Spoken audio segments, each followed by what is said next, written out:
Great morning. Love being with you guys. Let's get this Tuesday kicked off right. Happy to have you at BMG. Today's topic is on reflection. And I think that where we are right now in the year, this is one of the most crucial times to really dive into reflection. And I can't wait for Matt to jump in because he said he's been doing this on a daily basis. I really want to hear what his technique is for this. But here's the thing. How many people in here have set goals before? Everybody's hand should go up, right? The thing that we see a lot of people do is a lot of people set goals. And whether you complete the goal or don't complete the goal, here's where most people get caught up. They never use reflection. And so what I'm really saying is if you set a particular goal, if you hit it, don't hit it, you can learn a lot from that, right? If you are crushing your goals constantly, it means your goals are too small. If you are never, ever hitting your goals, you don't have the right approach. Reflection is the tool that's going to enable you to take that goal setting from simply a dream and actually take analytics so you can get better results the next time. If you did the same thing over and over and got the same result and never grew, that's a huge opportunity for reflection. In all scenarios, reflection is going to save you time long term. It's going to teach you a lot more about yourself. I mean, there's so many golden nuggets here. If you read any personal development or self-mastery book, all of them are geared around self-mastery and in some form of developing yourself to master yourself. Reflection is one of the best and easiest tools to do this. So I want to share a really quick story with you. You guys know I love my stories. This one's true story. So about 3 years ago, I was training to do stage competitions and I met this guy in a gym. There was this old grungy gym I found in Southwestern Virginia, but I absolutely loved it. It was a bodybuilder's gym and you walked in and you could just, it smelled like sweat, right? Like this gym had been here for over 100 years, every machine that you could possibly ever want. But I met this one guy and this guy just kind of, he really opened my eyes because has anybody in here power lifted before? Are you familiar at least with the 3 power lifts? Who knows the 3 power lifts? Just shout it out. Squat, bench press, deadlift. There it is. Squat, bench, and deadlift. So here's a rule of thumb if you haven't ever spent this time in the gym. Just to give you an idea, if you wanted to be in the top 5% of lifters, your bench would be about 1 times your body weight or more. Your squat would be 1.5 times your body weight. And your deadlift should be 2 times your body weight or more. All right. That's the rule of thumb. And that puts you in the top 5 percentile. Okay. So this guy that I met was about 245 pounds and he was deadlifting 870. Okay. That's like, that blows the doors off. Like that crushes Arnold Schwarzenegger. I mean, those are huge numbers, right? We're talking 4 times this guy's body weight nearly, and he's putting this up. That's outstanding. And so I was fascinated by this guy, you know, and I was like, man, I bet you I could learn so much. So I saw him from afar and I watched some of the things he did. But when I had a conversation with him, it really opened my eyes here. And so you may or may not be familiar with compound lifting. Compound lifting is a very simple concept. It is to say, let's say, and I'm just throwing out random numbers. Let's say that you wanted to squat 250 pounds by year's end. Okay. And let's say your starting point is 200 pounds. That means you would need to increase by 50 pounds. So compound lifting would state that in order to get to those 50 pounds, you would break down how many weeks you have left and how much weight you need to increase each week. And that would probably be, based on those numbers, probably be somewhere between 5 and 10 pounds every week that you would be increasing, right? So he was telling me that the most important thing that he'd ever done in the gym was use the power of reflection. And I thought that was a really interesting concept. So for those of you that know, I love the gym and I write everything down there.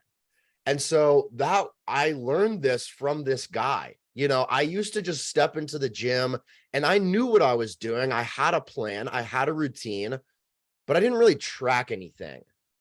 And so he showed me that, hey, look, how can you ever hit the goal if you don't know how much to increase, what do you just go out and wing it? And you're like, oh, I'm going to add 10 pounds or maybe 20 pounds today, and so you're not really going to get the same results if you just kind of go out there aimlessly.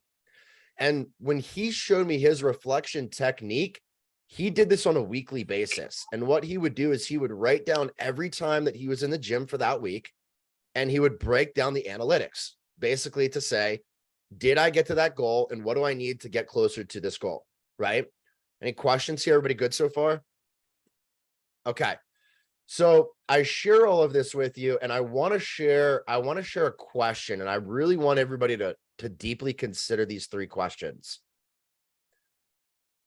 You can write this down if you want. I highly recommend this, but I've thought about these 3 questions ever since I've met this guy. So question number 1, if I did everything that I said I would do each day for 1 year, where would I end up?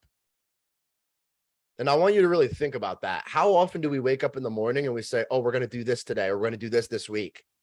If we did everything that we said we would do, where would we be a year from now? Think about all the things we don't follow through with. So the second question,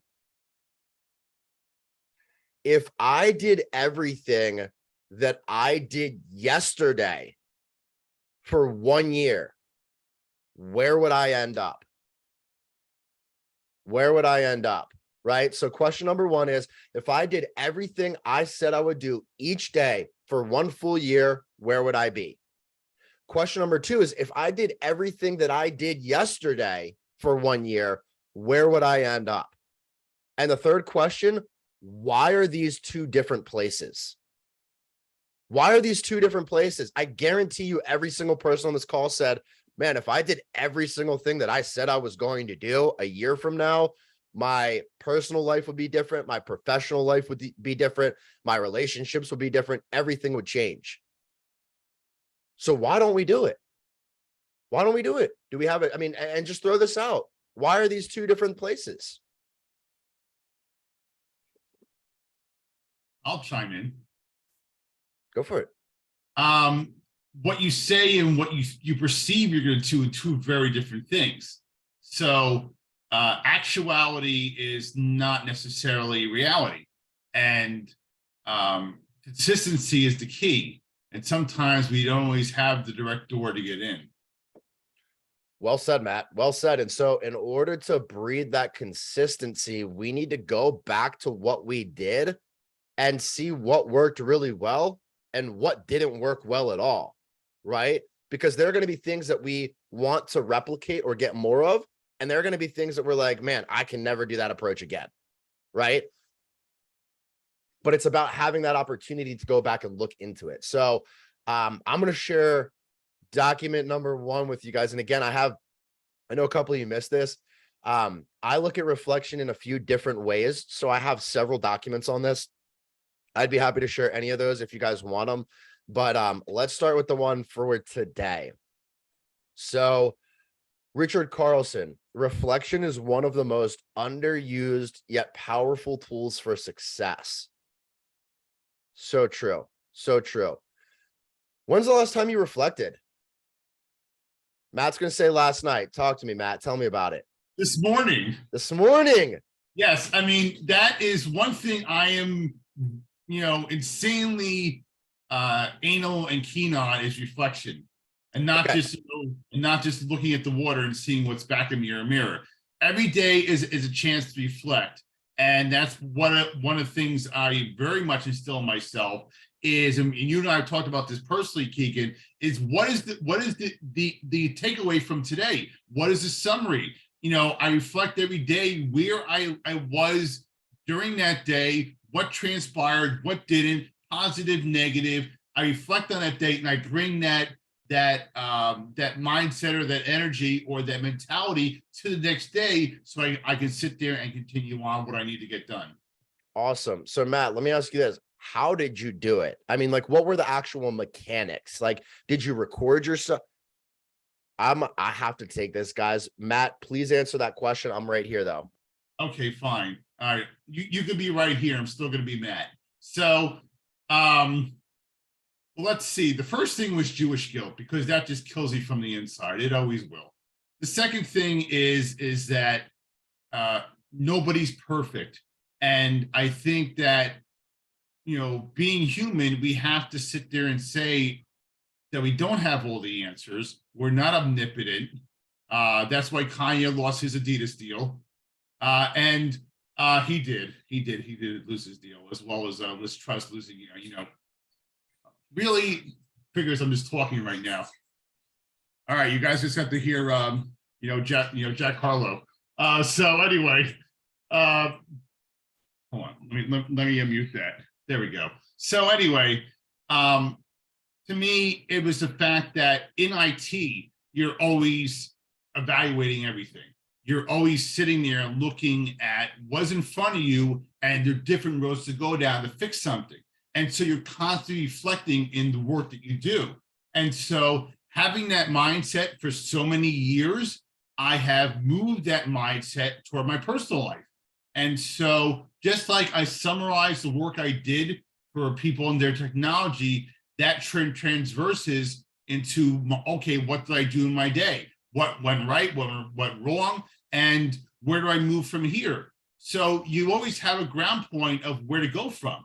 It's like every day for me is like the IT version of Drake. I started from the bottom, now I'm here. And that's just how my life is. And so if you never reflect, you can never move forward, and you can never change. Yes. And this is coming from a family of narcissists, who reflection is about as foreign as Donald Trump is million. So when you have that, or maybe early tomorrow morning, but someone will give you a call back and let you know, okay? Okay, thank you. Thank you. Bye. when you have those people that I'm can good. never reflect, that is a great motivation for you to reflect upon.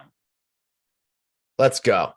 All right, guys. I'm so sorry about that. I was gonna put you in breakout rooms, but had to take that call. We're good. So just diving back into this again, I posed this question to everybody because I've heard people tell me before that, hey, I use today to reflect.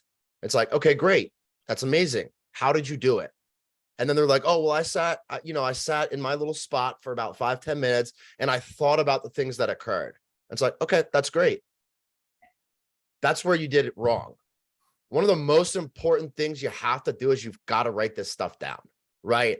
And Miles, I hope you're okay with me sharing this, but Miles has a really cool technique here, and this parallels reflection as well as journaling.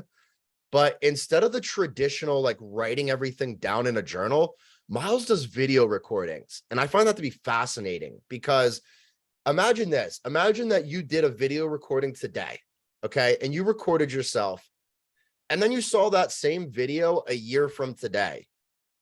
You would have a much deeper comprehension of where you were from that video than if you did the exact same thing by writing it down.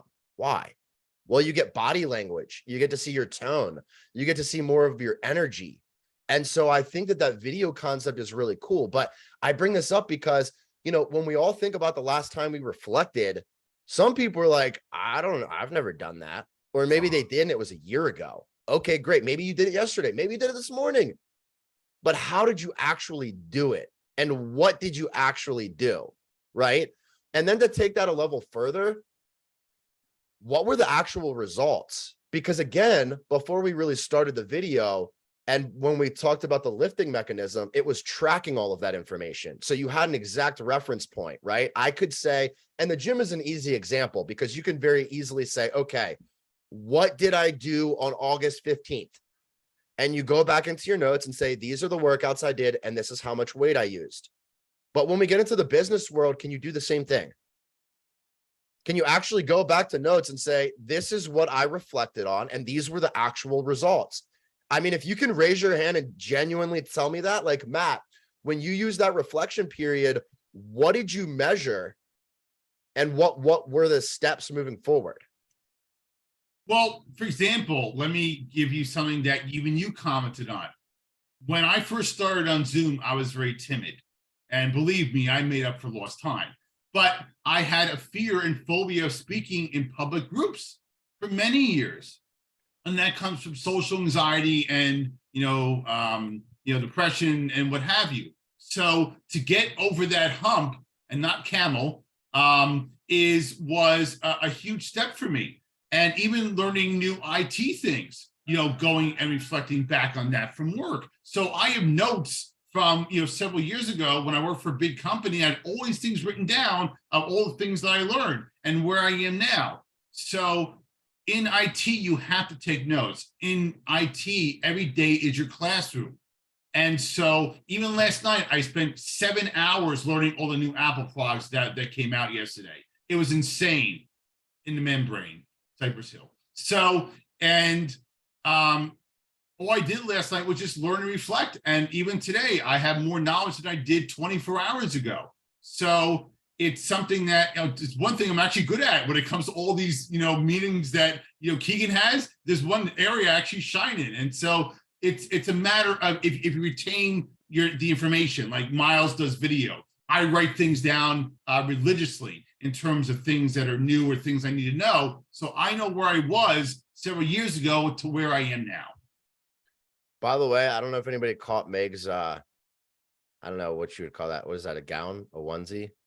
It's a But scrub. it's awesome. A scrub. That's right. Yeah. Don't. All right, TLC, calm down. It Awesome. is. It's called scrubs. I know, like I know. like a I was TV show. pulling them at. You didn't get the TLC reference? Well, but the thing is, and then it wouldn't be no scrubs then, because it is scrubs. That's true. Exactly. So, Matt, I love where you are here, and I'm totally not picking on you. I think the big thing though, and again, where a lot of people get caught up is, can you get down, sir? Journaling and reflecting are two very different things. Journaling is where you go and you write down and you capture your thoughts and your feelings and your emotions. Reflecting is using actual measurement. And again, this is where a lot of people get caught up. People will say that they are using reflection when they're actually journaling, right? And so for it to be reflection, there need to be measurements and you need to walk away with steps, okay? So I share this with you because reflection is in line with goal setting. You have your goals, and then when you reflect, you're going back and you're actually measuring them. You're saying, okay, this was the outcome that was desired. What did I do to get there? And where did I end up? Right? So this is a little equation here, guys. And again, this may or may not be the best method for you. There's multiple ways you can do this. It's all about getting started though, right? So one of the biggest things, again, when we talk about reflecting, we have to remove our emotion. Because when our emotions are heightened in reflecting, then we are too tied to the outcome, and that devoids the point of reflecting. Reflecting is not to say that you're tied to the outcome or not. It is to say, I am taking whatever happened, whatever occurred, and I'm analyzing this data, okay? So this is an equation, very simple, 4 steps here. Number 1 is setting. So when we say setting, let me ask you this, Matt, where do you like to do your reflection? Like, is it at your desk? Is it in your bedroom? I mean, it varies. I mean, there is no one set place that I reflect. It could be in the moment where, like, I'm at the car dealership. It could be, before bed. It could be before I go out. I mean, there is no one particular setting. It's where I feel it's, validated and warranted to reflect. So it's almost like you pull like a DVR and you pause, or a Jay Giles band, and you freeze frame and you say, okay, before I move on, where am I at now? And what needs to occur going forward? So you assess the situation, and then you have like almost like a GPS or a mindset to know where to move next. So again, in this equation, when we talk about setting, the big point here is you want to be intentional here. You want to have a time and place. So again, when we talk about reflection, this is an intentional thing, right? When you talk about goal setting, like, that is an intentional event. So setting is, what is a good time? What is a good place? What is a good environment Where are you going to reflect? Now, for example, to Matt's point, this may vary. For instance, if I'm reflecting on something personal, I might prefer to be outside. I might prefer to be on the deck or whatever that looks like. If I'm reflecting on something that's business oriented, I might prefer to be sitting down at the desk. But you do want to, at the very first, you want to be intentional behind this. So when you are being intentional, that is to say, I am setting a day, a time, and a place to do this. Okay. Here's an example. I do a very in-depth intentional reflection at the end of every year. Every year I do this between December 26th and December 29th. I know this every year. I do this. This has been going on in my life for 7 years now. So that is an opportunity for me to look at the last year. Now, here's again where a lot of people get caught up. You can sit down and say, hey, look, oh yeah, the last year was great. This went well, that went well. But if you don't have actual metrics, if you don't have actual measurements, you're simply going off of memory, which again increases emotion, which is not the purpose of doing this exercise. Okay. So in order to properly reflect, we must be looking at data. We must have information. This is an intentional measurement, right? So setting, we pick a day, a time, and a place. Again, for me, December 26th to 29th, those 3 days, you cannot reach me. I turn everything off and I'm doing goal setting and I'm doing reflection. I'm reflecting on the last year based on the goals that I made this time a year ago. I look at those goals for the year and I say, what did I hit? What did I not? Right? And I print these out every year. I have them right here, by the way. So I print these out and I have very clear defined goals. So that way, when I get to that reflection point, I can go through each thing and analyze if I've hit that or not. Right? Any questions or thoughts on the setting side? Bob. I just want to reflect on what Matt said and what the purpose of this setting, the intention is. I understand the setting and the intention of making it intentional, that it's a specific time and place is a great way to get started if you haven't done this, because when you make it a specific time and place, you do it.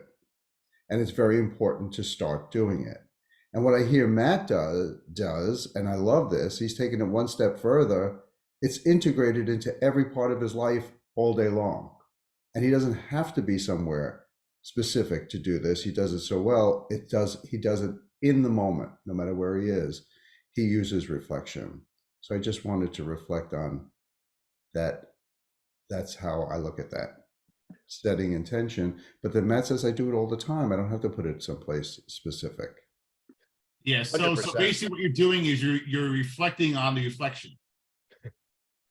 Well, everybody is going to do this differently, right? There's no right or wrong way to do it. The important part is that you're measuring something, right? It doesn't really matter when or where you reflect, but you have to be measuring something. If you're not measuring something, you're not reflecting, you're simply journaling, you're simply contemplating, you're thinking, okay? The reflection piece is where we add metrics into it, okay? Because when we're talking about this particular reflection, this is in line with goal setting. And so basically what we're saying is, if these are our goals, did I hit it or did I not? Right? But let's shift to the next part. And I think this is gonna really help a lot, because here's the thing. When we talk about setting, time and place, the intention part is, okay, well, what's my purpose for this today? Am I simply just looking back and analyzing data to say that, hey, I did or didn't hit this to the point that I wanted to? When we are looking at the intent, we want to take from whatever happened. We want to find opportunity. We want to learn, right? So if I'm going to, for example, in that December 26th to December 29th, that intention for me is to measure what happened over the last year. Did I hit it or did I not? Right? So there's an intention behind that. So before you get into your reflection, you want to have a clear intention. You want to have an outcome. You want to know what you're doing. What is the end result that you desire here? What thoughts or questions do you guys have on this?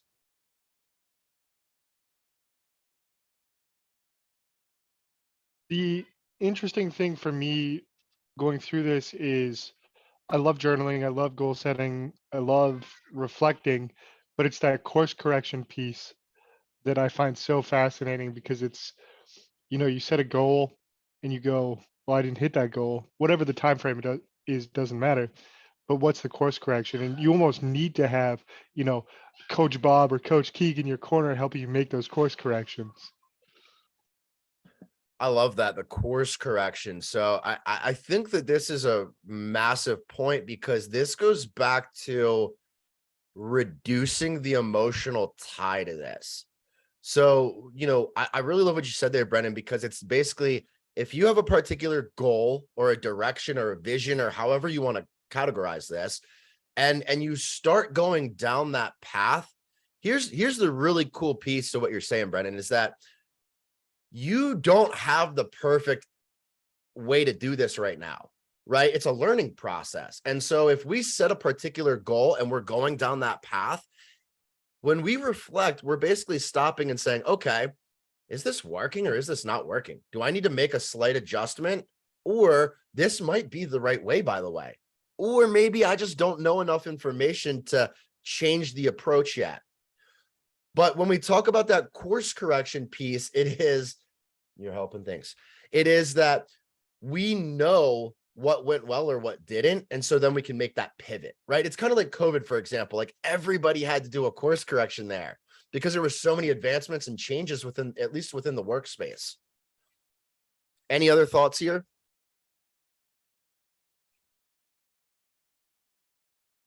Bob. So I'll be very truthful. I have been struggling with this topic since the beginning of the hour because presently I do no journaling, I do no reflection, I do nothing in the past. I do everything from the present to the future. It's my new reality. And I'm like, what is going to be the thing for me to learn in here? And then when you just started talking with Brendan and when Brendan was talking about this course correction, it hit me like a ton of bricks. This is exactly what I did for 33 years as a project manager. I'm a project manager, certified project manager, right? And so I did this so well. I could not exist without having historical data to make course corrections in a project going forward and being able to predict where I'm going to be 2 months from now, a week from now. And so again, what hit me just now is that maybe I need to integrate these two parts of me to get maximum benefit. Integrating this ability to do this project management with my life, if you will, and career, and this whole idea of living in the present, and the future is not dictated by the past. So just it's hitting me, so it's sinking in. And I'm just dialing in right now and realizing that I did this so well and for so long for projects, but never thought about it right now for my reality and existence. Did anybody else get some nuggets from that? I thought that was awesome. Between what Brendan and Bob just said, that was awesome. Great points. I think that this brings up a really, and I don't want to spend too much time here. I'll share this. And of course, if anybody has anything to share, I'd love to hear it, but then we'll move on to the next part. But this brings up a really big point, Bob. And what you alluded to was the fact that you're in the present and looking at the future.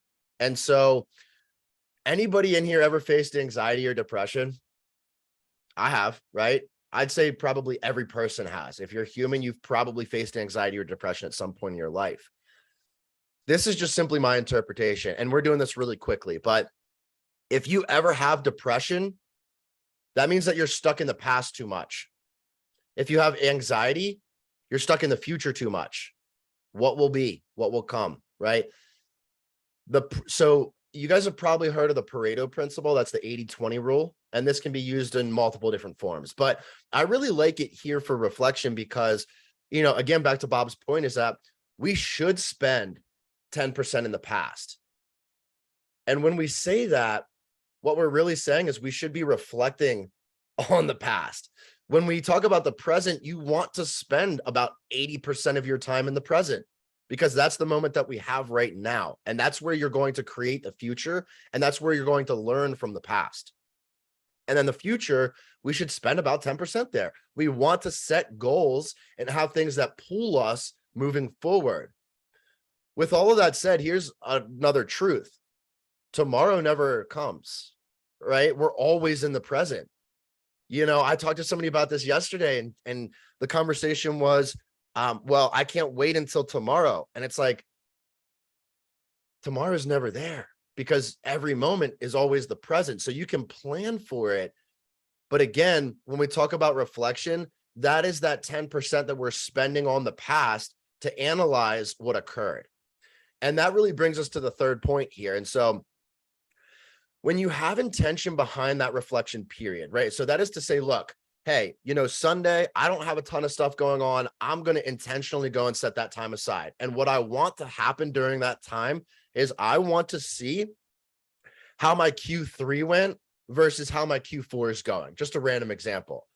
Well, you have a time and place, you have a direction, analyze Q3 and Q4. The analysis part, this is the actual data, the actual information.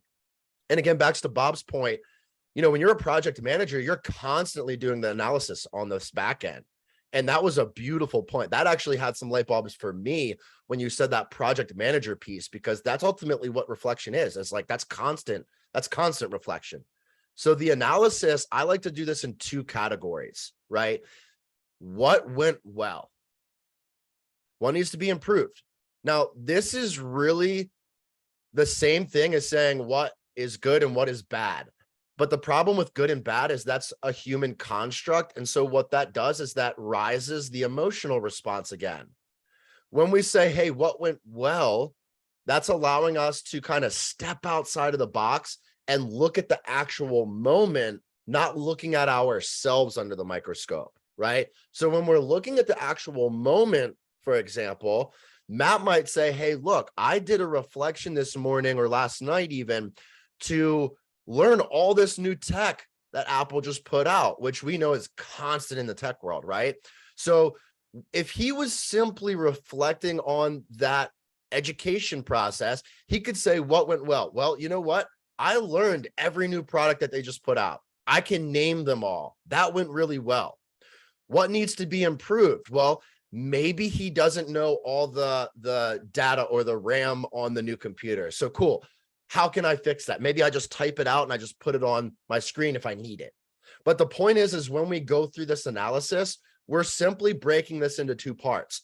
What went really well and what needs to be improved, right? Because the things that went well in our reflection, we want more of that. We want to capture more of this. And the things that need to be improved, well, this is our analysis enabling us to say, okay, this approach didn't work the way I wanted it to. Let's take a different approach. And so, guys, you've seen the 3 O's chart before. I'd be happy to share that with anybody. But in analysis, that is one of my favorite tools. It is so freaking simple. The 3 O's chart is quite simply this. It's a graph, right? You have 3 categories, 1, 2, 3. So outcome, approach, and obstacles. Or I'm sorry, outcome, options, obstacles. So the outcome is the desired outcome that we want. The options are all of the different ways we can get to that same outcome. And the obstacles are all the obstacles that have prevented us from getting there. That's a really helpful analysis tool. But any questions or thoughts here? Go ahead. For me, this exactly was my Monday. So, for example, for those of us who are not in the Apple sphere, Apple came out with 5 updates for the computer, for the iPhone, for the iPad, for their watch, for their TV, and for also their computers. So there were 5 updates that I had to worry about. The computer went okay. The phone went okay, the iPad went okay, the Apple TV went okay, but the watch did not. So what went well, guess what? The 4 things went well. What needs to be improved upon the Apple Watch. So I'm like laughing inside, Keegan, because that was my Monday was number 3. I love it. I love it. And so, Matt, again, simplicity is the best thing. Whenever we're going through this stuff, guys, it doesn't need to be complicated. It is as simple as getting a pen and paper and just writing it out, right? This is a cool little graph, and based, back to Matt's story here, this is just a simple way to divide the information. It's a simple way for us to say, okay, what's good and what's bad. Now, again, that's the emotional interpretation. That's our interpretation of it. But we're analyzing the data. Okay. Any other thoughts or questions here? Bob? Again, yeah, if I can. So what's going on right now inside my little head is it's like screaming in my head, but the past never predicts the future. That's right. And so what is the value? And I know this I just put that as a rhetorical question. I'm not questioning anything of looking at the past if it's not going to predict my future. That's a fantastic question. Now, I'm not asking, but that's what's going on in my head. And does anybody have a thought here? I'll tell you the short answer. It saves you time. Now, I know this was a rhetorical question, but that's the power of reflection. The power of reflection is to say that, look, I can't change the past. Not a darn thing I can do to make the past any different, right? However, this is going to save me time in the future because I'm analyzing the approach that I took. So that answer, so thank you. So I did say it was rhetorical, and you gave me an answer and it helped. And this is how it helped. It saves me time in making a decision on what to do now. There And you I go. can make that decision based on what I've done before. But I don't want to lose the fact that I may come up with something totally different than what I've done before as an action to move forward. Because again, like you said at the beginning, I don't want to keep doing the same thing over again if it failed or even if it was successful, because it may not be in the future. So given everything in the past, I analyze that, but in the present moment, how does that all fit into the present moment? And is there something happening right now in the present moment that would change my action in the moment that would be different than what I've learned in the past? So like every time I did in the past, it was perfect and it went this way, and that's what I'd done in the past, and I want to do that again now, but there's a new variable in the present moment that will allow me to do something different. So it's a speed up, or it gets me kind of like all of the options I have available to me are things that have already happened in the past. I can analyze that, but I don't have to take those going forward. Bob, that was a beautifully constructed analysis of reflection. I absolutely loved everything you just said there. I hope you guys caught that. But you worded that so delicately, and it's not, when we think about reflection, it's not just to say, hey, what needs to be improved? But I come to this question all the time is, hey, look, what worked for you in the past? That's the power of reflection. We're looking at this chart right here. Well, you could very easily say that, hey, I'm stumped on X, Y, and Z. And somebody says, hey, what worked in the past? And you go, oh, well, I took this approach. You go, well, did you try that this time? And they go, no. Like, well, you already know it worked in the past. So why not do that now? But you'd have to know that you did that in the past, right? And that's where that documentation piece becomes so valid. Doesn't matter if you write it down. Doesn't matter if you record a video. It doesn't matter how you do it. You just want to have something to track. And so again, based on that well elegantly said statement that Bob just put out to us, it's like that parallel. You can look at what worked, or you can look at what needs to be adjusted. And that's the point of, you want to remove the emotion. You're just analyzing what occurred or didn't occur. Definitely want to remove the emotion, but not only analyze what you've done in the past. Well, you've done that in the past. Why aren't you going to do that now? Well, because something is telling me not to do that. Something is telling me to do something novel, something I've never done before. And maybe that is something new. Maybe that will give me success. I don't always have to do either what worked in the past or what didn't work and not do it again, because the past doesn't predict the future. I get to do it any way I want moving forward. I have something to sit there and chime in on all this. Bob, just to throw it out there to you, and I do this all the time in IT, there's more than one way to do something well. And so that's a perfect example of technology, is that I could have 2 or 3 options on how to fix something, and what is the path of least resistance and what is more resistance. So there are multiple ways to do something well. There's multiple ways not to do something well. The singular option that you had in one particular instance of your life does not always have to be that way. You can always do it another way and you may get to the same result. So keep your options open. I mean, Keegan has heard this, timeless from me, that technology is like the Chinese buffet of life. You have all these different options to sit there and choose from. It is. Well, assuming you will like buffets before COVID, especially. So, but yeah, so you have the binary buffet, as I call it, where there are all these different options to solve your problem. Which path do you want to go down? Almost like Dorothy following the yellow brick road, which hence my background. So, no, thank you for that. That's perfect, and it does ring with what I'm saying. When it rings to me, it really makes me feel good about this. And it's life is a buffet, and some people are starving. So yes, I agree with you on. Yeah, no, that was great. It's kind of like if anybody ever went to grade school in here, which I think most of us did, and you had a math equation when you got to the more elevated math, it's like you could have the same answer as little Johnny next to you, but you took a completely different approach. Doesn't matter as long as you got the right answer. It doesn't matter how you got there, right? And so anyway, this is fantastic conversation, but I think you guys are just emphasizing the point that, look, when you get to the analysis point, that's basically to say, hey, what went really well? I want to capture more of that. That's something that I want to have more and more and more of. What needs to be improved? Well, great. This gives me something that I can focus my energy and effort on moving forward, right? And then this brings us to the 4th and final point. Well, look, let's pull all this together. We've specifically set aside time, a day, a place to do a deep reflective exercise. Okay. We have an intention behind it. Hey, I want to analyze the results from Q3 and compare those to Q4. Intention, right? Then we go to the analysis piece. Okay, cool. Well, what went really well in Q3?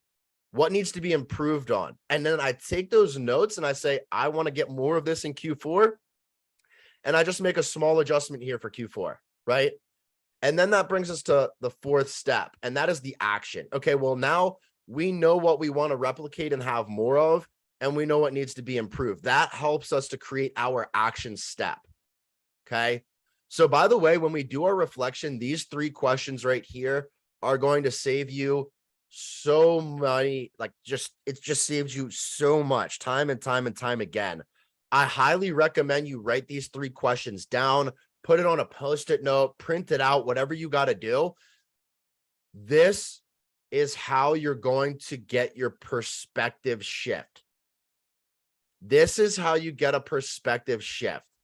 Had a really, really deep, delicate conversation with somebody near and dear to me last night. And the conversation was based around something that was completely out of her control.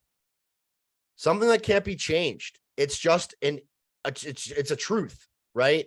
And so if you face that truth and you can't change the truth, you got to change the way you look at it. You got to change the perspective you bring to that truth. Because here's the thing.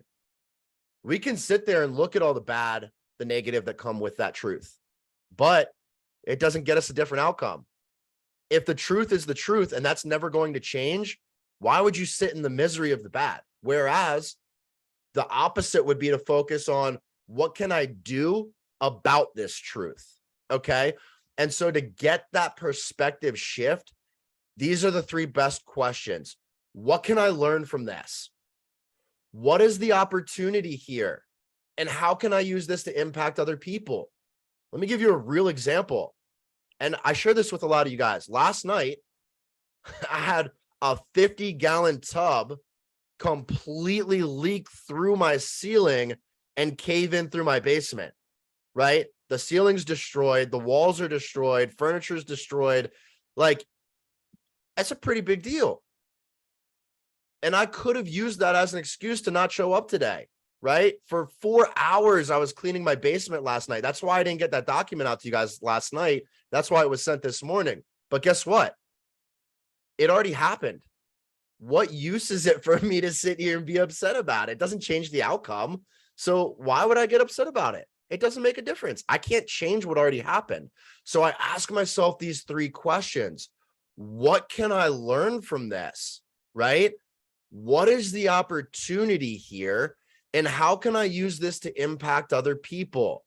Now, for this particular example, I'm hyper focused on what is the opportunity here, because guess what? Yeah, I might have to pay a $2,000 deductible, but I might also get a brand new bathroom. That's a pretty cool opportunity. So again, I can't change the fact that the roof caved in and there's water all over my basement, but it's already done. So what use is there to sit and focus on it? So in that reflection, and I say, what's the opportunity? Now I'm getting excited. Now what, 5 or 10 years ago may have been a catastrophe for me, an expense. Now I'm looking at this as, man, I might get a new bathroom out of this. This is awesome. This is an opportunity now. So it went from, hey, my ceiling's caving in to, hey, this might be a good thing for me. Okay. So when we talk about the action step, that is basically to take the analytics, to take the information that you've written down or spoken and say, okay, this went really well. I want to capture more of that. So my action item would be, how do I include that follow-up approach that worked really well in Q3? The follow-up worked really well in Q3. How can I turn that into an action item? Well, I can have a system, or maybe I just have a note to myself that I do a particular follow-up every Friday. Great. That's an action item based on my analytics. Okay. I'm gonna turn this back over to the group. What questions, thoughts, concerns do you guys have? Good morning. This is Marlene. Good morning. Good morning.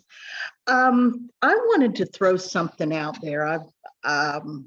Before I ever printed this document out this morning, there was a very powerful thought that hit me that I wanted to kind of share with the group.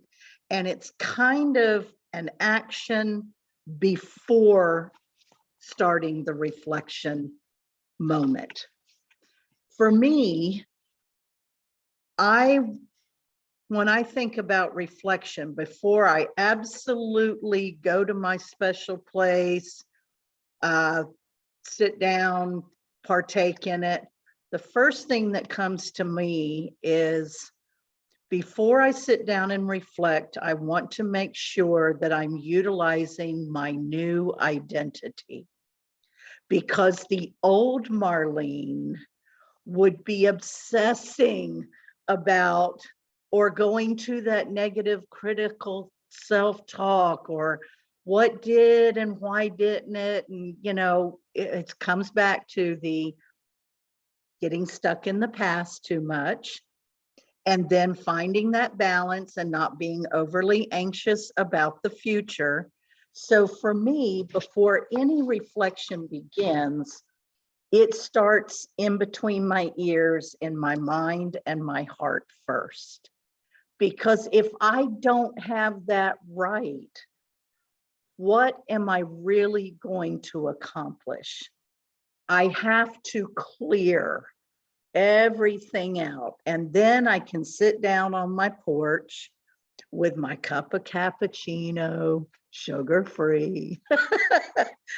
And then I can start looking and reflecting with the sense of, now I'm mentally, emotionally, spiritually prepared, because I've done everything I need to do to empty myself out, so that as I sit down to this reflective process, it's going to accomplish the most that I can get it to accomplish for me at that moment, because I'm not distracted.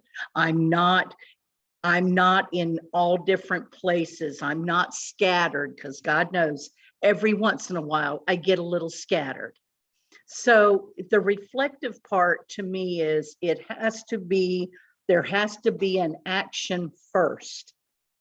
Then I can go through these steps so that whatever it is that I'm wanting or needing, I'm open so that everything flows to me untethered.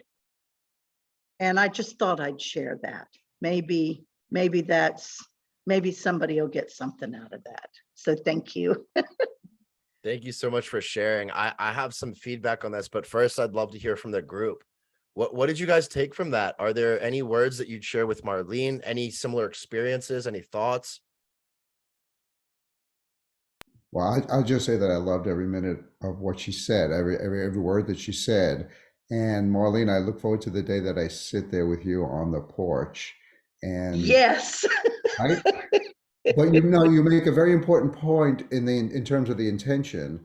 Clearing everything out certainly helps tremendously. It certainly help me remember not to put the emotion into it. But then there's also the ritual of it, right? It's not only the like where and when, but also the whole ritual of clearing out, making sure Yes. that you're set correctly, your mindset, your spirit, your mind, everything is set. It's not just the location. It's not just that you're writing it's everything. It's a holistic approach to setting the intention. And I got a lot out of that. So thank you. And I do Thank you. have to go. Thank you all. Thank you. Thank you, Bob. Have a great day. We'll see you soon. Anybody else have any thoughts or feedback there? Here's one thing I'll share real quick, Marlene. I think that this is a fantastic example. There are two things that really stood out to me. And one is that, hey, look, you might actually be doing this reflection on the new identity.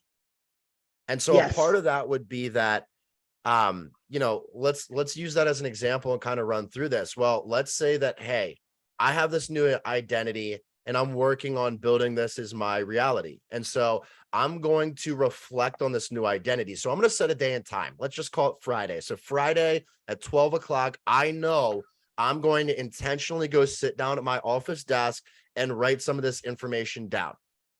The intention is to analyze how I'm living up to my new identity. Am I doing well or am I not doing well? Right? That's the intention, analyzing the new identity. And then when we actually break down the analysis of it, we're saying, okay, what have I been doing really well? Well, I am drinking that cappuccino with no sugar. That's part of the new identity, right? Yes. I'm taking Yes. 4 walks a day. That's part of the new identity. Well, what needs to be improved? Well, maybe there's a specific goal that I want to hit. Okay, so the improvement side would be I need to start with a measurement and I need to start with a game plan on how to hit that goal. Now that I've been able to analyze my approach to this new identity, I can create an action step. So the action step would again be, okay, let me start doing a measurement twice a week. Great. That's giving you the action step.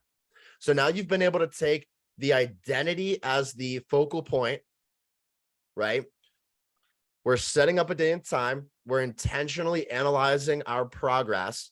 We're saying what went well, what needs to be improved. And based on this data, now we can create action steps for us moving forward. Yes. Love it. Love it. Anything else? Any other thoughts or questions or comments here, guys? Just one parting note, the action step as the final step really struck me. There's a pattern in conversations in my personal life that I've noticed recently, where, an event will happen and we'll kind of just like walk around the event and we'll walk around the event and we'll walk around the event and we'll walk around the event. And I don't know if it's the salesperson in me peeking out, but I keep running into this moment where it's like, look, we all know what happened. We've talked about it. We understand how we got here. We have to talk action now. I'm done talking about what just happened. And so I think the action step is so important because the reflection itself is crucial because we have to know what went well and we have to be able to identify areas for improvement. But if we never actually make an action plan, then we can't move forward. Then we don't have anything to move forward with. That was fantastic, Miles. it's like shifting from reflection into results. It's like you can have all here's my I think that this is part of a cultural and a societal influence because we all have this grasp for immediacy.